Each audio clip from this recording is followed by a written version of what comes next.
చెండూరు మండలం తుమ్మలపల్లి గ్రామంలో రామలింగేశ్వర స్వామి బ్రహ్మోత్సవాలు ఘనంగా కొనసాగుతున్న సందర్భంగా నేడు స్వామివారి ఊరేగింపు మరియు రథోత్సవం సందర్భంగా స్వామివారి దర్శనానికి చుట్టుపక్కల గ్రామాల ప్రజలు భక్తులు తండోపతండాలుగా తరలివచ్చారు.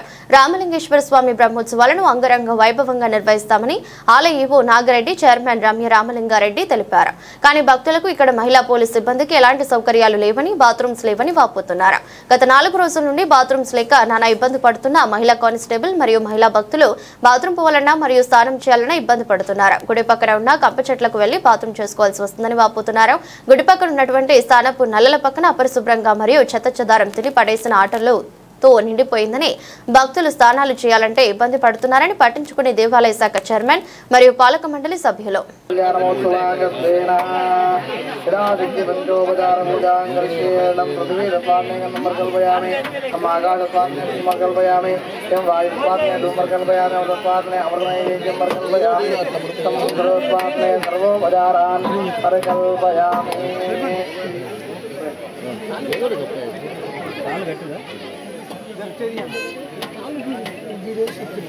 కట్టియాలి కదా, మరి హెచ్పి కట్టియాలి. మనం ఆ లోపు ఆ పూజ అవుతుంటే కట్టిపించేసారు. మనం నిలబడి ఆ లోపు కట్టిపించేస్తారు. మన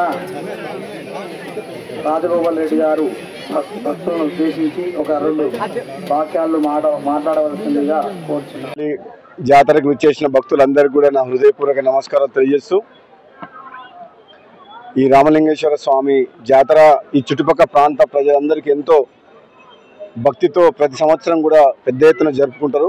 రాబోయే రోజుల్లో కూడా భగవంతుని ఆశీస్సులతోటి ఈ ప్రాంత ప్రజలందరూ కూడా చల్లగా ఉండాలని చెప్పి ఈ ప్రాంత ప్రజాప్రతినిధిగా నన్ను ఎన్నుకున్నందుకు రాబోయే రోజుల్లో కాంగ్రెస్ పార్టీ ప్రభుత్వం ఉన్నది కాబట్టి తప్పకుండా గుడికి సంబంధించిన డెవలప్మెంట్ కానీ, ఈ ప్రాంతానికి సంబంధించిన డెవలప్మెంట్ కానీ, ఈ ప్రజలకు సేవ చేసే భాగ్యం కల్పించినందుకు భగవంతుని ఆశీస్సులతో తప్పకుండా మీ అందరికీ కూడా సేవ చేస్తా అని చెప్పి తెలియజేస్తూ, ఈ ప్రాంత అభివృద్ధి కూడా కృషి చేస్తా అని చెప్పి తెలియజేస్తూ, మన జాతరకు వచ్చిన భక్తులందరూ కూడా మరొకసారి భగవంతుని ఆశీస్సులు కలిగించాలని భగవంతుని ప్రార్థిస్తున్నాను. Thank you.